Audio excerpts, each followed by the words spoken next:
Hayao Miyazaki, maître de l'animation, à l'origine de Mon voisin Totoro, Princesse Mononoke ou du voyage de Chihiro.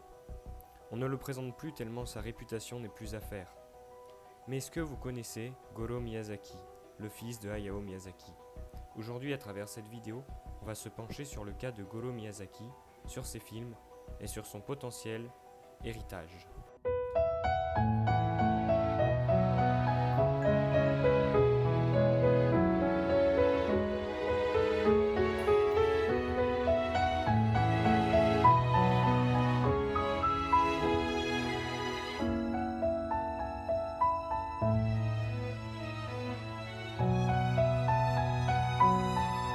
Quand on est le fils de l'un des plus grands réalisateurs d'animation, il est presque certain que l'on va se tourner vers l'animation. Et c'est ce que souhaitait Goro Miyazaki.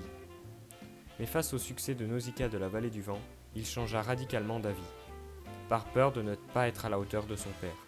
Après ses études dans l'architecture, il participa à l'élaboration des plans du musée Ghibli, et Goro Miyazaki deviendra le premier directeur du musée Ghibli. Finalement, Goro Miyazaki va réaliser Les Contes de Terre-Mère, film qui adapte une série de romans fantasy très appréciés du père comme du fils. Le film sort en 2006 au Japon, contre l'avis de son père, ce qui va créer des conflits entre les deux. Le film remporte un franc succès, malgré une critique qui fait que encore aujourd'hui le film n'est pas très apprécié des fans et n'est pas non plus très connu au niveau du grand public. Le premier film de Goro Miyazaki, Les Contes de Terre-Mère, est un film pas vraiment aimé par Hayao lui-même, quand on sait qu'il a quitté la salle de projection lors de l'avant-première, en plein milieu du film. Malgré ça, je pense que l'on ne peut pas non plus cracher sur ce film. C'est un film avec de très beaux visuels et son univers est très agréable. C'est un film très contemplatif dans sa première moitié. On va y voyager à travers des paysages, des villes diverses. Malgré ça, le film compte de nombreuses incohérences, comme au début du film où Aren, le personnage principal, tue son père sans vraiment aucune raison.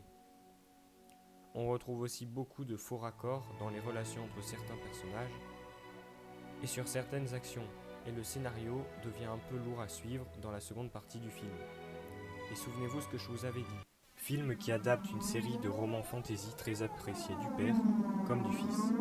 Je pense que tous ces problèmes de scénario sont en partie dus au fait que le film adapte une série de romans. Et si on compare par exemple Harry Potter, on a du un film, un roman, mais là on a du un film, 3 romans. Je pense que vous commencez à comprendre où est le problème. Après bien sûr, les problèmes ne viennent pas tous de là, mais il y a aussi le sérieux manque d'expérience de Goro Miyazaki, qui n'est pas du tout animateur, à la base il est architecte. Autres détails qui n'ont pas non plus plu sur ce film, ce sont les nombreuses ressemblances avec les films de son père. Alors est-ce des dédicaces ou des provocations? Mais l'histoire n'est pas finie. En 2011, Goro Miyazaki se lance dans la réalisation d'un nouveau film, avec l'aide de son père pour le scénario, La colline aux coquelicots.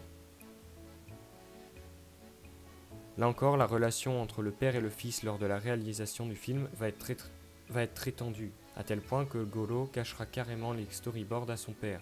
Le film finira par sortir et là, c'est un pur chef-d'œuvre. Alors je sais que beaucoup vont me dire que j'abuse, mais sérieusement, je suis tombé amoureux de ce film. C'est un film très poétique et réaliste à la fois, sur son visuel, sur son histoire, ses personnages et son époque. Cette fois, Goro Miyazaki a réussi à faire un vrai film avec des thématiques, comme son père le fait très bien. Sauf que cette fois, pas d'aviation, pas d'écologie, simplement l'amour, le deuil, le temps qui passe. Premièrement, l'époque à laquelle se déroule ce film, donc qui est l'après-guerre au Japon, qu'on peut situer au début des années 60, est très peu montré dans les autres films du studio. Le rapport à l'ancien qui est représenté par le quartier latin dans le film, que l'on doit conserver ou détruire pour reconstruire, comme nous le dit Goro Miyazaki lors d'une interview que je vous mettrai en intégralité dans la description.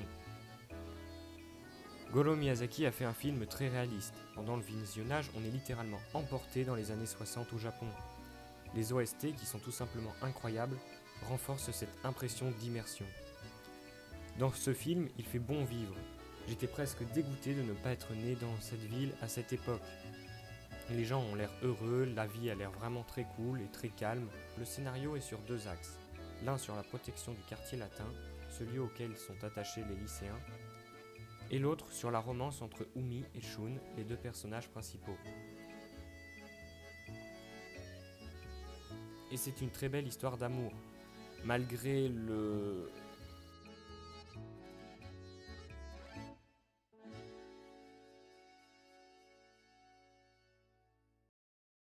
Non, c'est pas ce que vous pensez, finalement ils sont pas vraiment frères et sœurs, tout va bien.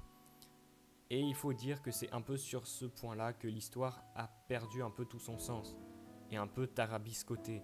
La romance qui nous semble impossible au moment où on découvre que Shun et Umi sont frères et sœurs en réalité, mais finalement on nous montre que par un jeu d'adoption et de trafic d'enfants, ils sont pas vraiment frères et sœurs. Et ça perd un peu tout le sens réaliste du film, et c'est dommage, car on sait que l'amour impossible, ça marche bien normalement dans les œuvres de fiction. Après, ça aurait été aussi une fin très triste, et là, on aurait été déçu aussi. Et comme je sens que là, je vous ai perdu, je vous recommande bien sûr de voir le film. Et sinon, vous allez avoir l'honneur de profiter d'une explication simple, rapide, faite par mes soins.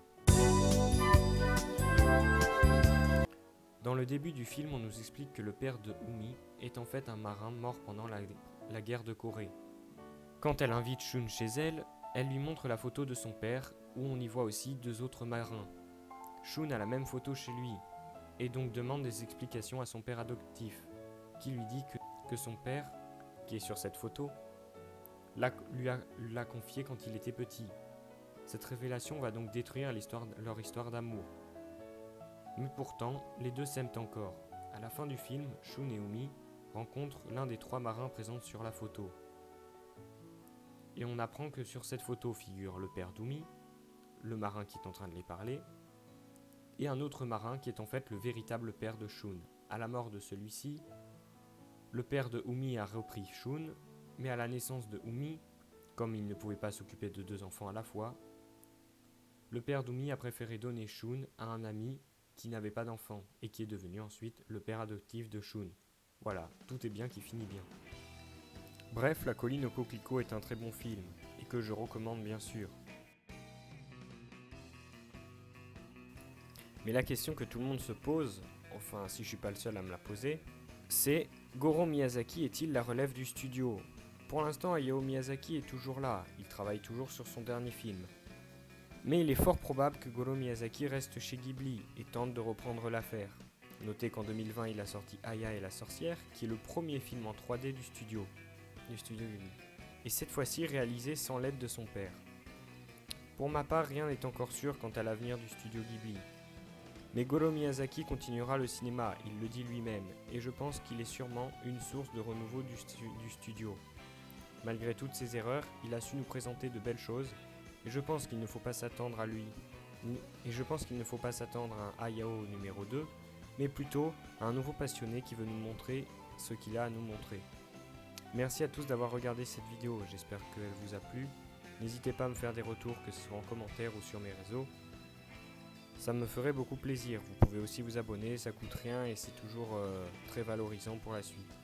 Encore merci d'avoir regardé cette vidéo jusqu'au bout.